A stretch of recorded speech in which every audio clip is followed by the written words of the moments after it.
Hello guys, so I welcome to all of you to my this platform Physician, and today I am going to start your new chapter which name is integration. So हम पहले integration के बारे में पूरी तरह से जान लेंगे कि इसके बारे में क्या रूल होते हैं और पर्टिकुलर इंटीग्रेशन क्या होता है। तो एक कंडीशन हमारी ये बनती है कि इंटीग्रेशन को हम एंटी डेरिवेटिव के नाम से भी जानते हैं, यानी कि जो डेरिवेटिव होता है उसका एंटी फॉर्म होता है हमारा एंटी डेरिवेटिव। और हम ये भी जानते हैं कि डेरिवेटिव जो हमारा होता है उसे डिफरेंशिएशन भी बोला जाता है। तो पर्टिकुलर हम आज इंटीग्रेशन की बात जब करते हैं तो इंटीग्रेशन जो होता है वो उसका सिंबल इस फॉर्म में होता है। इंटीग्रेशन का सिंबल इस फॉर्म में होता है जो कि ये इंटीग्रेशन को दर्शाता है।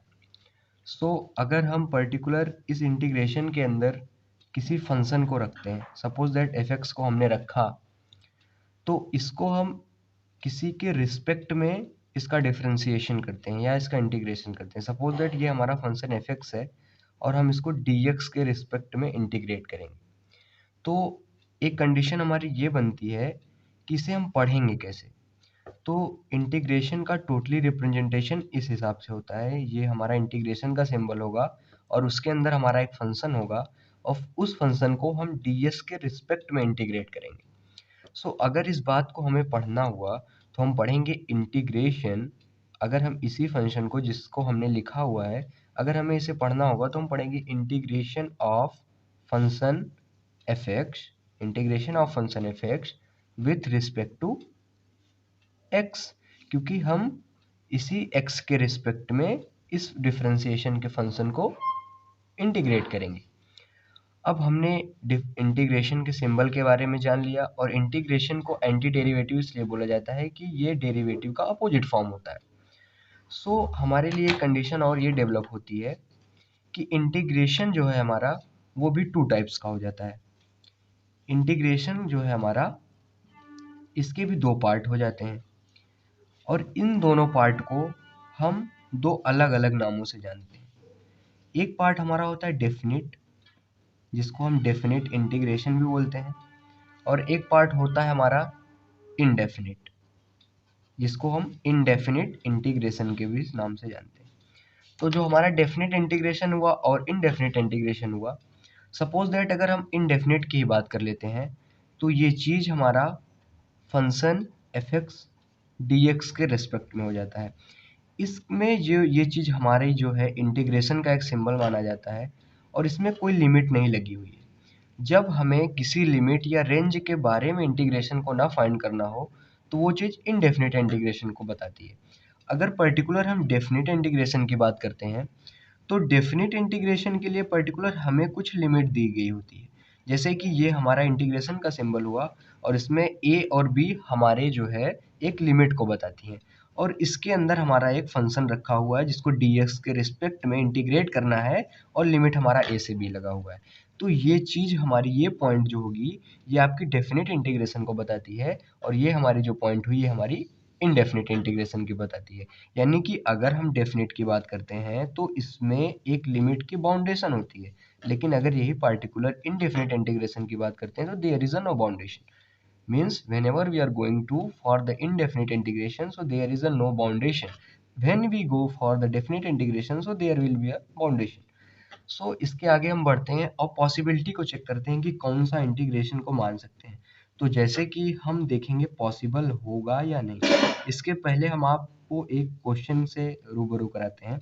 सपोज दैट ये हमारे इंटीग्रेशन का सिंबल हुआ और इसके अंदर एक फंक्शन एफ एक्स रखा हुआ है और इसको हमें dx के रिस्पेक्ट में इंटीग्रेट करना है। अब एक बार हमें आपको और बता देते हैं कि इसको कैसे पढ़ा जाएगा कि integration of function F X with respect to X, यही फंक्शन एफ एक्स को एक्स के रिस्पेक्ट में ही इंटीग्रेट करना है हमें। देखिए फंक्शन हमारा एफ एक्स के फॉर्म में है और हम जो इंटीग्रेट कर रहे हैं वो डी एक्स के फॉर्म में यानी एक्स के रिस्पेक्ट में हम इंटीग्रेट कर रहे हैं। तो ये चीज़ हमारी ट्रू हो जाएगी, यानी ये इसका इंटीग्रेशन पॉसिबल है। The possible of this function of integration is possible. लेकिन अगर हम यहीं आपसे एक अपोजिट कंडीशन की बात करते हैं, सपोज दैट ये हमारा इंटीग्रेशन का सिंबल हुआ और ये हमारा कोई फंक्शन एफ हुआ, और हम कह दें कि इसको हम डी वाई के रिस्पेक्ट में इंटीग्रेट करेंगे, तो ये चीज़ आपकी पॉसिबल नहीं होगी। क्यों नहीं पॉसिबल होगी? लाइक हम ऐसे और समझते हैं कि एक्स स्क्वायर को डी वाई के रिस्पेक्ट में हम इंटीग्रेट करते हैं, तो ये चीज़ पॉसिबल नहीं होगी। क्यों नहीं पॉसिबल होगी? तो इसका रीज़न है नॉट पॉसिबल बिकॉज ये चीज़ जो आपकी एक्स स्क्वायर है ये डी वाई के रिस्पेक्ट में क्यों नहीं पॉसिबल होगी? It is not possible because the integration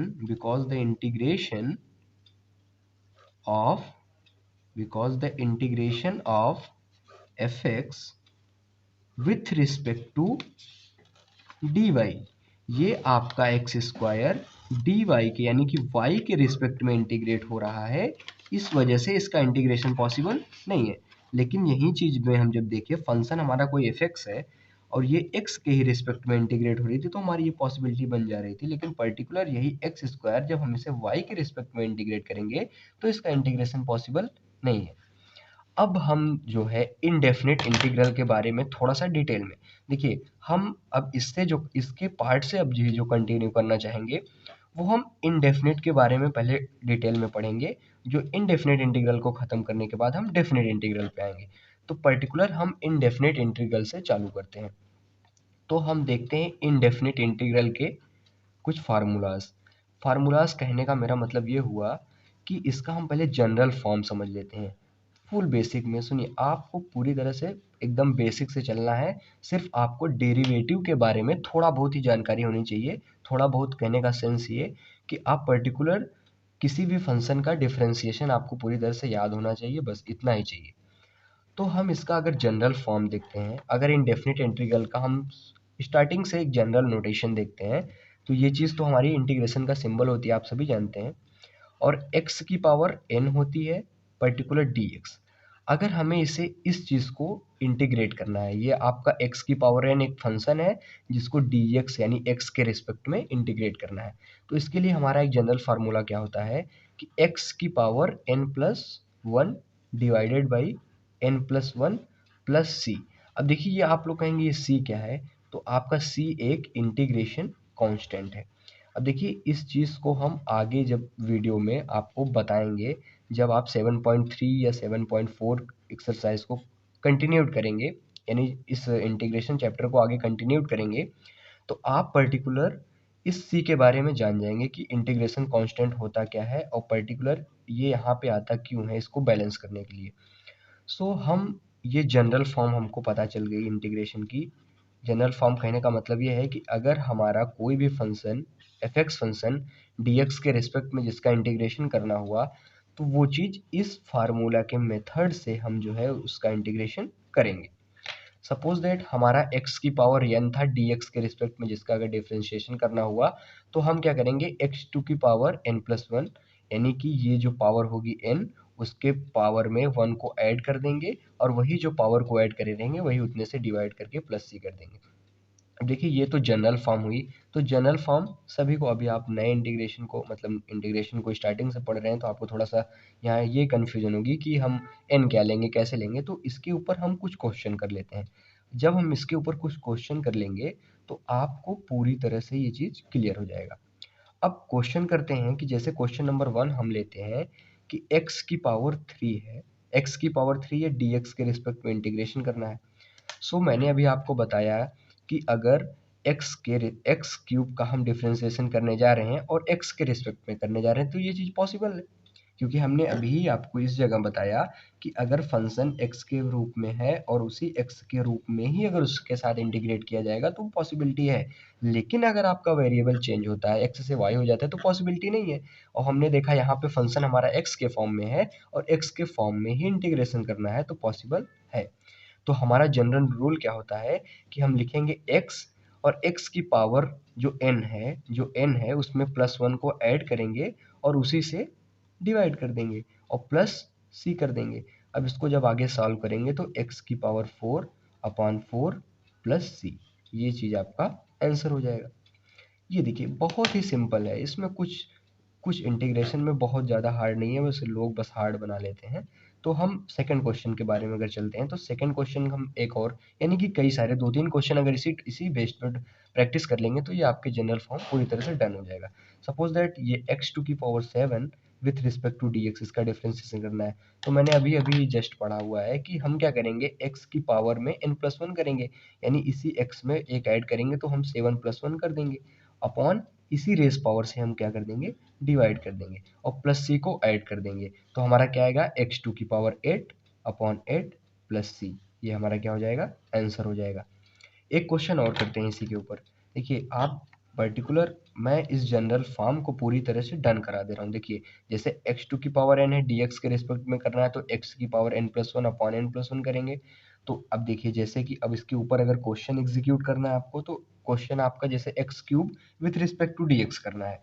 तो आप देखेंगे कि x³ को जब dx के रिस्पेक्ट में इंटीग्रेट करना है तो हम जानते हैं कि x⁴n+1/n+1 प्लस c होता है जनरल फार्मूला इसका। तो ये हमारी n जो है उसमें 1 को ऐड करेंगे और जो 1 में पावर ऐड किए रहेंगे सेम उसी से हम उसको क्या कर देंगे, डिवाइड कर देंगे।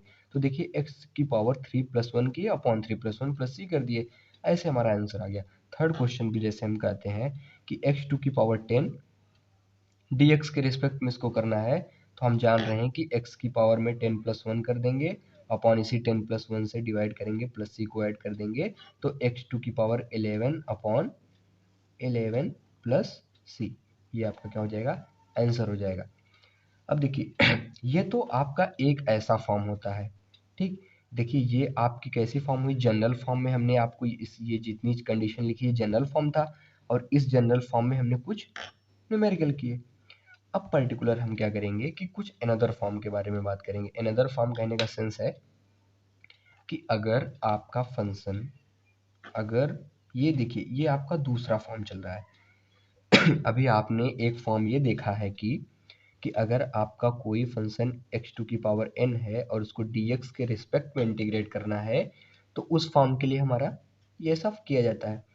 अच्छा पर्टिकुलर अगर अनदर फॉर्म देखा जाए तो अनदर फॉर्म में हम आपको पहले क्या बताएंगे, अनदर फॉर्म के लिए डायरेक्ट हम आपको कुछ क्वेश्चन एग्जीक्यूट कराएंगे। जो दूसरा फॉर्म होगा उस पर हम कुछ क्वेश्चन करा देंगे। जब क्वेश्चन की क्लैरिटी हो जाएगी तो हम फिर उसका एक जनरल फॉर्म आपको बता देंगे। देखिए जैसे ये हुआ और इसमें आपका क्वेश्चन लिखा है 1/x⁵ with respect to dx। अब इससे आपको इंटीग्रेट करना है तो आप क्या करेंगे, तो आप इसको इंटीग्रेट करने के लिए करेंगे, सपोज दैट अगर मैं जानता हूँ कि डिनोमिनेटर में मेरी x⁵ है, ओके। अगर x⁵ हमारी डिनोमिनेटर में है तो हम अगर इसको ऊपर ले जाएंगे तो x⁵ हो जाएगी। ये आप सभी जानते हैं कि अगर नीचे नीचे कोई फंक्शन है हम उसको ऊपर ले जाते हैं तो उसके पावर मेरा क्या हो जाएगा, निगेटिव हो जाएगा, और ये dx के रिस्पेक्ट में करना है। तो देखिए आपको इस तरह की फॉर्म मिल गई कि नहीं, जैसे हमने ऊपर वाले फॉर्म को किया सेम वैसे ही फॉर्म हमको मिल गई, ओके। तो अब हम ये भी जानते हैं कि हम इसे क्या करेंगे, x⁴n+1/n+1, भाई यही तो होता है इंटीग्रेशन का फार्मूला। अगर x⁴1 और dx के रिस्पेक्ट में करना है तो x⁴n+1/n+1 प्लस c। एक चीज ध्यान रखिएगा कि आप जो है ये जो आपका c है, इस c को लगाना कभी मत भूलिएगा। ये c हमेशा आपका डिफरेंशिएशन इंटीग्रेट के साथ चलता रहेगा, यानी इंटीग्रेट के बाद आपकी जो पर्टिकुलर वैल्यू भी आएगी उसके साथ भी आपका कांस्टेंट लगा हुआ रहेगा, ओके। तो अब हम इसको अगर सॉल्व करते हैं, इस क्वेश्चन को देखते हैं, ये हमारा तो भाई जनरल फॉर्म का आपका फार्मूला हो जाता है, ये चीज आपके जनरल फॉर्म का फार्मूला हो जाता है। अब इसी बेस पे हम करते हैं तो x⁵ में +1 को क्या करेंगे, ऐड करेंगे, और यही चीज को हम उतने फिर डिवाइड करके प्लस c करेंगे, तो आपका रिजल्ट क्या बनेगा, x⁴ प्लस c। ये चीज आपका क्या हो जाएगा, आंसर हो जाएगा। तो देखिए आपका इस तरह से आंसर होगा। अब हम क्या करेंगे कि आपको एक क्वेश्चन और लेके दिखाएंगे। सपोज दैट एक क्वेश्चन हम और लेते हैं, कोई क्वेश्चन नंबर 2 लेते हैं। तो देखिए जैसे 1/x³ है, इसको भी हम dx के रिस्पेक्ट में क्या कर देंगे, इंटीग्रेट कर देंगे। अब मैंने क्या बताया था आपको कि जैसे पर्टिकुलर ये आपको इंटीग्रेट करना है, अगर पर्टिकुलर ये आपको इंटीग्रेट करना है तो हम क्या करते हैं, पहले इंटीग्रेट को रखेंगे और x³ को ऊपर ले जाएंगे तो x⁻³ हो जाएगा। अब इसे हम dx के रिस्पेक्ट में क्या करेंगे, इंटीग्रेट करेंगे। तो ds के रिस्पेक्ट में जब इसको इंटीग्रेट करना चाहेंगे तो हमने अभी फार्मूला पढ़ा x टू की power n+1 upon n+1 plus C करेंगे। तो यही x टू की पावर -3 में +1 कर देंगे अपॉन -3 प्लस 1 प्लस सी कर देंगे। तो आपको क्या रिजल्ट मिलेगा, x टू की पावर -2 अपॉन -2 प्लस सी। ये ऐसी कंडीशन आपको डेवलप होकर मिल जाएगी। तो आपने देखा कि आपने दो फॉर्म देख ली। दो फॉर्म में कैसी कैसी देखी, अगर एक तो आपका x टू की पावर n dx के फॉर्म में होगा और एक फॉर्म आपने क्या देखी जब 1 अपॉन के x टू की पावर 5 फॉर्म में होगा। तो आपने दो फॉर्म के बारे में सीख लिया। तो आपको बेसिक इंटीग्रेशन के बारे में पूरी तरह से पता चल गया कि कैसे इंटीग्रेशन किया जाता है। तो अब हम चलते हैं कि कुछ मल्टीपल मल्टीपल कहने का सेंस ये है कि अगर मल्टीपल फंक्शन का होता है तो उसके बारे में कैसे इंटीग्रेट करेंगे। तो उसके पहले हमने तो अभी बेसिक इंटीग्रेशन के बारे में जान लिया कि उसका सिंबल क्या होता है, दो टाइप के जो क्वेश्चन होते हैं उन्हें कैसे सॉल्व किया जाता है, इसके बारे में जान लिया। तो अब हम बात करेंगे रूल्स ऑफ इंटीग्रेशन, यानी कि जो इंटीग्रेशन के हमारे पास रूल्स होते हैं वो क्या क्या होते हैं। यानी कि हम जब तक रूल्स के, अगर ये भी हम एक चीज़ कई सारे पॉइंट्स के बारे में ये भी जानते हैं कि अगर हमें वही वर्क करना चाहिए जिसके बारे में हम पूरी अच्छी तरह से जानते हैं। तो अगर हम इंटीग्रेट को करना चाहते हैं तो पर्टिकुलर उसके बेसिक बातों को हमें पता होना चाहिए कि इंटीग्रेट क्यों किया जाता है या उसके फार्मूलाज क्या क्या होते हैं, उसके फंक्शन क्या होते हैं। तो उसके लिए हमें उसके रूल को जानेंगे तभी तो क्वेश्चन में एग्जीक्यूट करेंगे। तो हम क्या करेंगे कि देखेंगे कि जो इंटीग्रेशन होता है उसके फंक्शन का कैसे होता है। तो अगर हम पहले रूल की बात करते हैं तो अगर रूल में कोई एक कांस्टेंट लगा हुआ है और उसके अंदर मेरा एक फंक्शन रखा हुआ है और dx के रिस्पेक्ट में क्या करना है, उसको इंटीग्रेट करना है, ऐसे लिखा हुआ अगर फंक्शन, तो हम क्या करेंगे कि इजीली इसका रूल होता है कि हम कांस्टेंट को क्या करेंगे, इंटीग्रेशन से बाहर कर लेंगे और fx को आपके dx के रूप में इंटीग्रेट कर देंगे। जैसे कहने का मतलब हुआ कि ये आपका fx है, ओके। मैं कहा कि अगर k fx dx के रिस्पेक्ट में इंटीग्रेट करना है, आपका k यहाँ क्या है, कांस्टेंट टर्म है। तो अगर आपका यहाँ एक कांस्टेंट टर्म है तो ये आपका इंटीग्रेशन के अंदर से बाहर निकल जाएगा, k आपका बाहर निकल गया, फिर अंदर क्या बचा, fx with respect to dx बचा।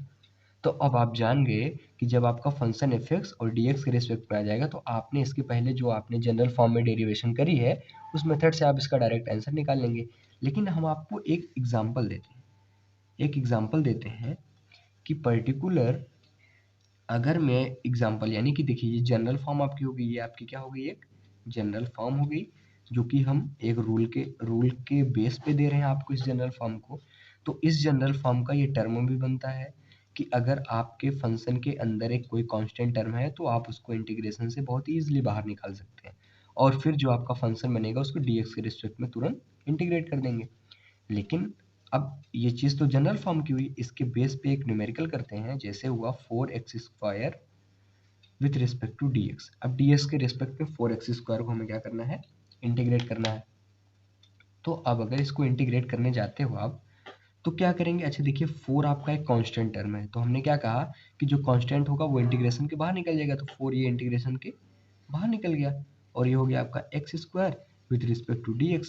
अब आपके माइंड में तुरंत एक्सट्रैक्ट करेगा कि ये तो x² with respect to dx करना है जो कि इंटीग्रेशन भी पॉसिबल है, तो x की पावर n+1 अपॉन n+1 कर देंगे तो आपका आंसर आ जाएगा।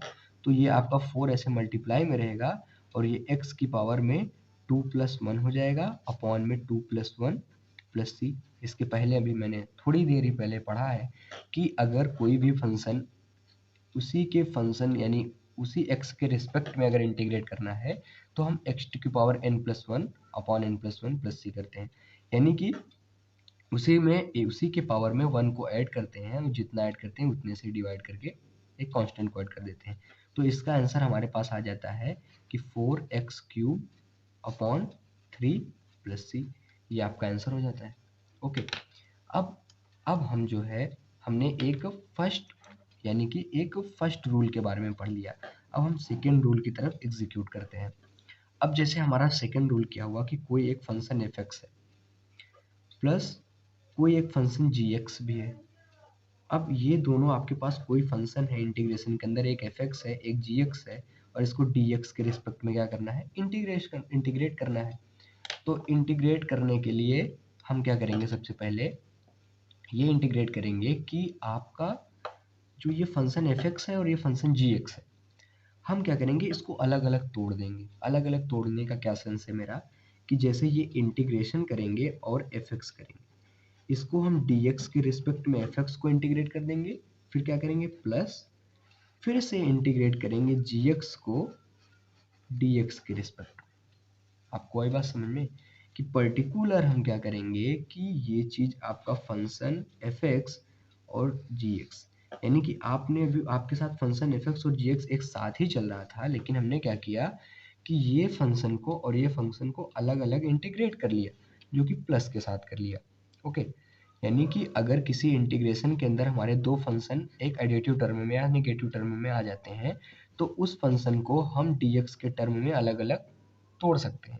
और अगर हम अलग अलग उसे तोड़ लेते हैं तो इसके ऊपर हम चलते हैं एक एग्जाम्पल करने। वो आपका एग्जाम्पल है, पर्टिकुलर एग्जाम्पल हम लिखते हैं कि X square plus 4x with respect to D x.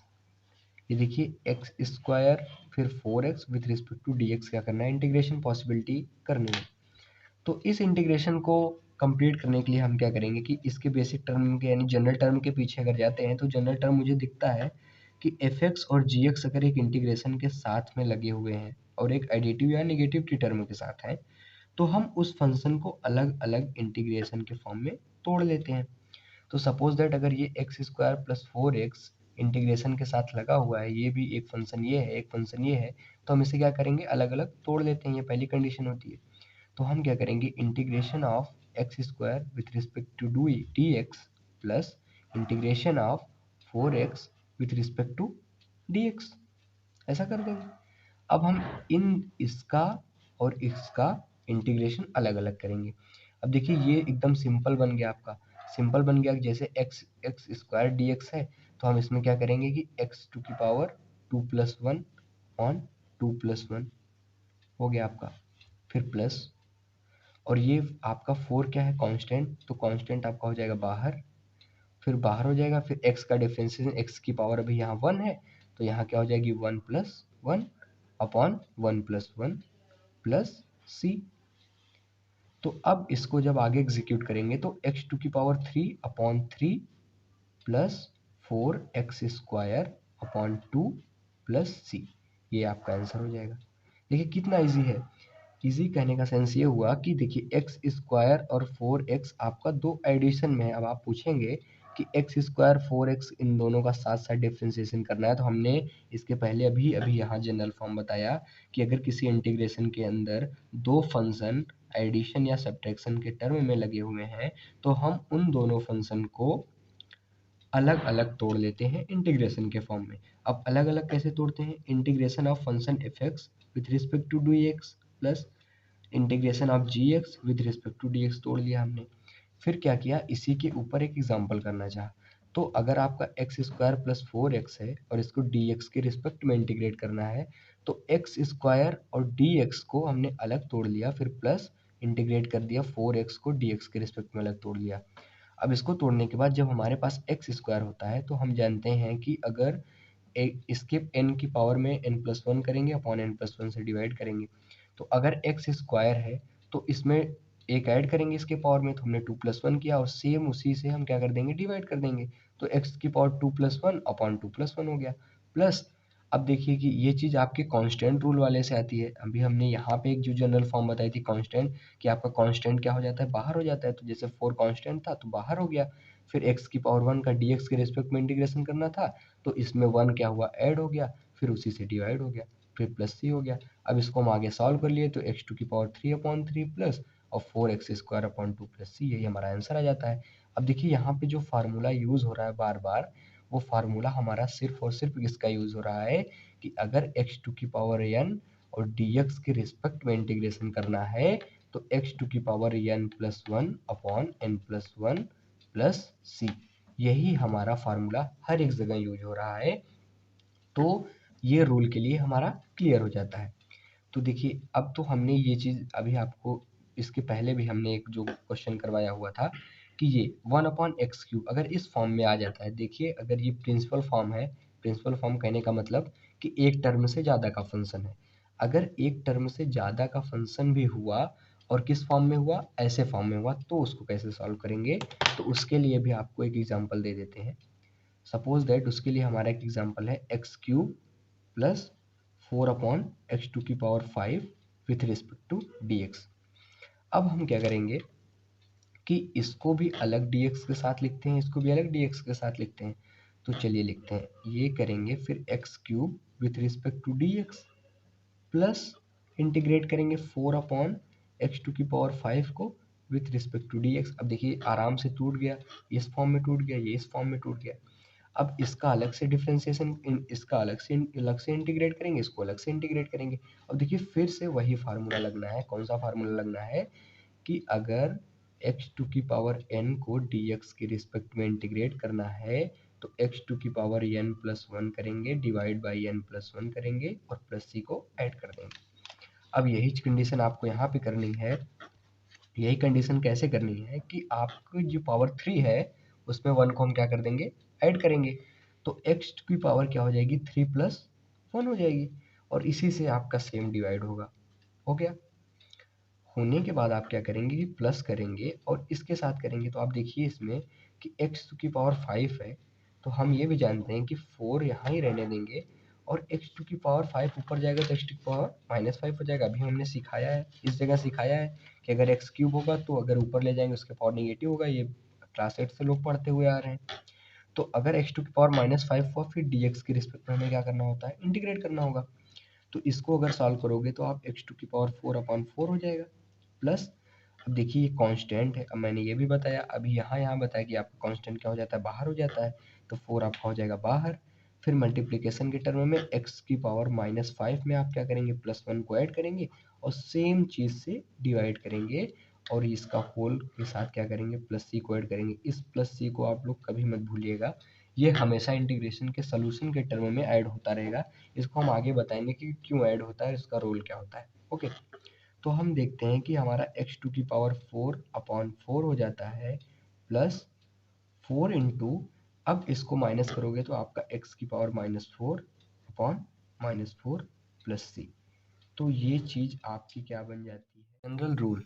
तो अभी हमने आपका जैसे कि ये कंडीशन में हमने ख़त्म करी हुई थी, ये क्वेश्चन ख़त्म किया हुआ था जो कि 4 इंटू x⁴ प्लस c, ये चीज़ हमारी आंसर आया हुआ था। तो अब क्या हुआ कि हमने जो कुछ जनरल रूल पढ़े उसको एक जगह नोट कर लेते हैं और उसके बारे में अच्छी तरह से देख लेते हैं। तो क्या हुआ कि जनरल रूल हमने क्या देखा, उसको लिखते हैं। जनरल रूल को हम लिखते हैं। तो पर्टिकुलर जनरल रूल क्या हमने देखा था, फर्स्ट जनरल रूल था मेरा कि अगर x⁴n को dx के रिस्पेक्ट में इंटीग्रेट करना हो तो उसका सेम और सेम हमारा जनरल रूल बना था कि x⁴n+1/n+1 प्लस c था। और एक जनरल रूल ये आई थी कि अगर 1/x⁴n हो और dx के रिस्पेक्ट में इसका इंटीग्रेशन करना हो, तो देखिए हमने अभी इसके बारे में जो पढ़ा था कि जैसे x⁴n है तो ऊपर हम ले जाते थे और x⁻n करके सॉल्व करते थे। लेकिन इसका और सीधा एक रूल या एक ट्रिक है, ये ट्रिक ही समझिए कि x⁴ में 1 - n से करेंगे और वही चीज़ से डिवाइड कर देंगे और प्लस c कर देंगे तो आपका तुरंत आंसर आ जाएगा। और जस्ट इसी के ऊपर एक हम एग्जांपल करते हैं। ये बहुत ही इजी मेथड हमने आपको बताया है कि अगर जैसे 1/x⁴10 को dx के रिस्पेक्ट में करेंगे तो देखिए ये आपका पहले लेंदी होता था। हम x⁻10 को ऊपर ले जाते तो -10 होता था, फिर -10 में 1 को ऐड करते थे -9 होता था और सेम उसी से डिवाइड होता था। तो ये चीज़ आपका लेंदी हो जाता था। लेकिन इस चीज़ को बहुत ही शॉर्ट फॉर्म में बन गया। क्या शॉर्ट फॉर्म में बना कि जनरल रूल हमारा 1/x⁴n है, अगर dx के रिस्पेक्ट में करना है तो ये x⁴1 - n/1 - n plus c, ये चीज़ आंसर आता है। अब इसको सॉल्व करते हैं कि x की पावर को 1 - n करते हैं यानी 1 - 10 करते हैं, ये चीज़ n हो गई हमारी। और इसी चीज़ को हम 1 - 10 कर देंगे यानी कि ये जो चीज़ लिखी है उसी से हम डिवाइड कर देंगे और प्लस c कर देंगे। तो इसको आप सॉल्व करेंगे तो x⁻⁹ -9 प्लस c, देखिए एक ही लाइन में ये चीज़ आपका आंसर आ गया। लेकिन यही इसका अगर लॉन्ग फॉर्म था, जो हम पहले लॉन्ग मेथड से करते थे, लॉन्ग फॉर्म भी आप उसको देख लीजिए एक बार, कि अगर 1/x⁻10 का इंटीग्रेशन करना हो dx के रिस्पेक्ट में, तो x⁻10 को हम ऊपर ले जाएंगे तो क्या हो जाएगा, x⁻−10 हो जाएगा, और फिर dx से इंटीग्रेट करेंगे। फिर हम क्या करेंगे कि ये चीज़ आपकी x⁻−10 में +1 को ऐड करेंगे, फिर इससे क्या करेंगे, डिवाइड करेंगे, फिर c को ऐड करेंगे, तो आपकी x⁻−9 अपॉन -9 प्लस c हो जाएगा। तो देखिए ये चीज़ आपने देखी, तो ये चीज़ स्टेप थोड़ा सा आपको लॉन्ग स्टेप लगा, यानी कि एक स्टेप यहाँ जाएंगे फिर आपका आंसर आएगा, लेकिन यही चीज़ अगर आप सॉल्व करते हैं तो आपका एक स्टेप में आ जाता है। तो हमारा एक जनरल रूल ये पास होता है और दूसरा जनरल रूल ये पास होता है, और इन दो अगर इस जनरल फॉर्म में अगर कोई इक्वेशन फंक्शन आती है और इस जनरल रूल के इक्वेशन फंक्शन में आती है, तो इस मेथड से लगाएंगे और इस मेथड से लगाएंगे। तो यहाँ से आपका बेसिक लेक्चर इंटीग्रेशन का ख़त्म होता है, और इसके नेक्स्ट लेक्चर में हम आपको पूरी तरह से जो डेरिवेटिव्स के फार्मूला थे हमारे पास, जो डेरिवेटिव के फार्मूलाज थे, उससे कैसे इंटीग्रेशन किया जाता है, यानी कि उससे कैसे हमारे एंटी डेरिवेटिव के फार्मूला बने, उसके बारे में आपको बताएंगे। और उसको बताते ही मान, जैसे हम आपको डेरिवेटिव के फार्मूलाज को रिवाइज कराएंगे और उसी फार्मूला को कैसे एंटी डेरिवेटिव के फॉर्म में चेंज करके बनाना है उसके बारे में बताएंगे, तो उसके बाद पूरी गारंटी के साथ कहते हैं कि आपका 7.1 एक्सरसाइज अपने आप कर लेंगे विदाउट एनी एक्सटर्नल।